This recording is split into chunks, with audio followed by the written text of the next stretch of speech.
Hey gorgeous, it's Ker-leen. Thank you for tuning back into my channel. In today's video, I have a very brief review of the new Huda Beauty Easy Bake Eau de Parfum. So if you've seen the quirky ads on social media and this fragrance intrigued you, if you want to know how it smells, if you want to know how it wears, I got you covered. So please keep watching.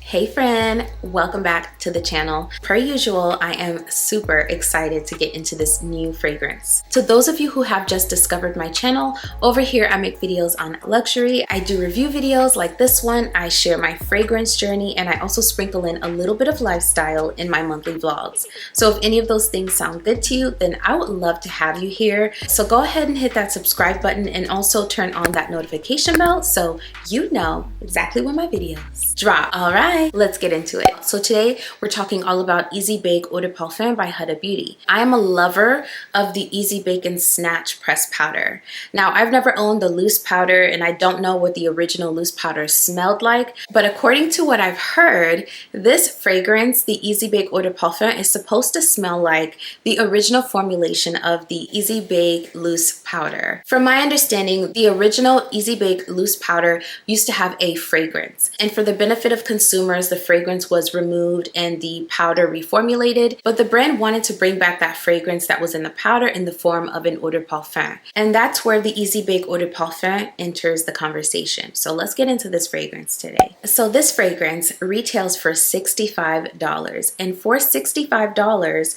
you get 1.7 fluid ounces or 50 ml of fragrance. So I quite enjoy a frosted bottle. I love a good frosted bottle. This bottle does come with a sticker on the front. The only thing I wish is that they gave us a little bit of a plaque on the front. But besides that, the packaging is very sleek, very minimal. So I do really enjoy the sleekness and just the streamlined look of this bottle. So let's go ahead and read a bit about this fragrance from the brand's website. Bold, extremely sensual, and delicious.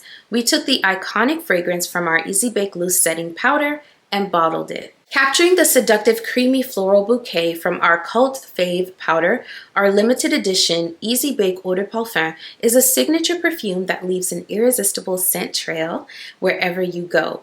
Bursting with juicy pear, this sexy opening develops into a heart of creamy white florals and an iconic tuberose infusion. A sensual base of vanilla, sugared amber, and dreamwood, which is sandalwood, creates a powerfully irresistible fragrance with the staying power of our OG loose powder. So the notes for this fragrance are lush pear, dewy gardenia buds, jasmine nectar at the top, tuberose infusion, ylang ylang extra, gold dust orchid, and heliotrope at the heart, and vanilla Madagascar, sugared amber woods, toasted coconut, dreamwood, and white moss at the base. So I have been able to give this a full wear, and I have some thoughts on this fragrance. This is actually my scent of the day, so I'm gonna go ahead and spray it on just to refresh my memory. Oh my goodness. For me, when I first spray this fragrance, I get a blast of that juicy pear. The pear in here is almost like this overripe, super ripe pear. So imagine a pear that's really, really ripe. You know how when you have overripe fruit in a basket or sitting on something, how that fruit can become indented because it's so ripe? That's how ripe the pear is in here. So it's a sweet, juicy, overripe pear.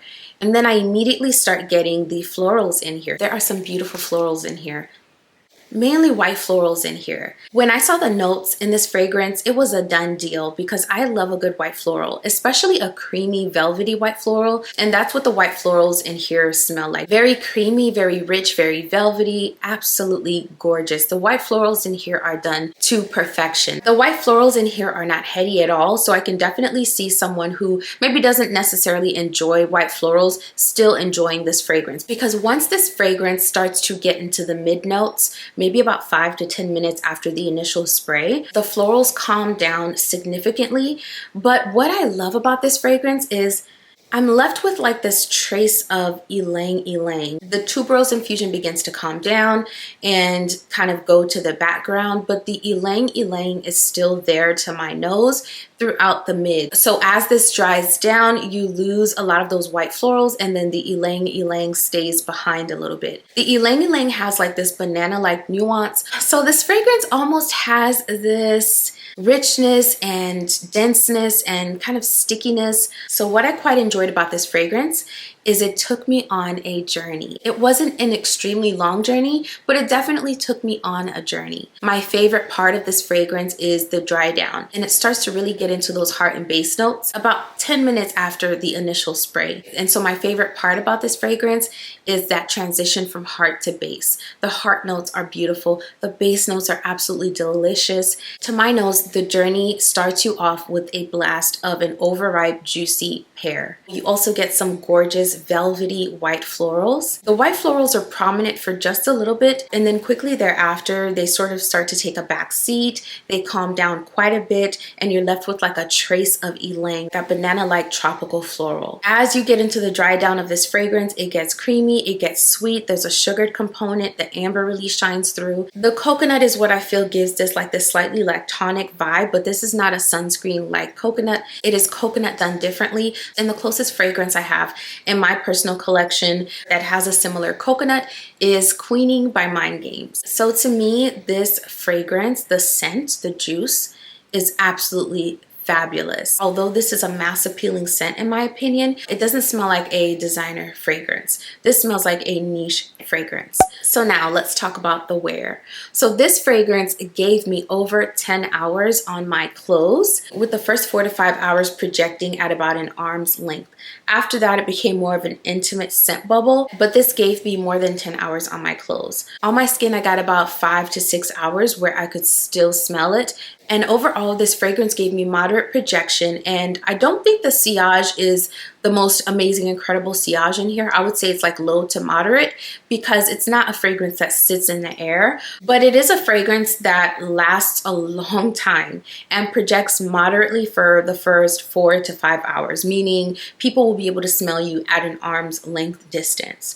So for the price, I think that's amazing. You get 50 ml of fragrance for $65 USD. So I think that is incredible. This is a quality scent, and y'all, this is limited edition. So in my opinion, this is one of my most favorite new discoveries. I love a good white floral, and the white florals in here are done in a very modern way, so I can really appreciate this fragrance. Also, this fragrance not only gives white florals, but it gives an edible smelling base. It smells very delicious. This doesn't smell literally like food, but it has those notes that make it smell absolutely delicious. So it has this perfumey quality to it, but it also has a very delicious base. So this is one of my most favorite new discoveries. I would highly recommend it, and personally, I think I'm going to be picking up a backup bottle. It's limited edition, so this is a fragrance that I do not want to be without. All right, friend, if you are still here, thank you so much for being here. Hopefully this video was helpful to you.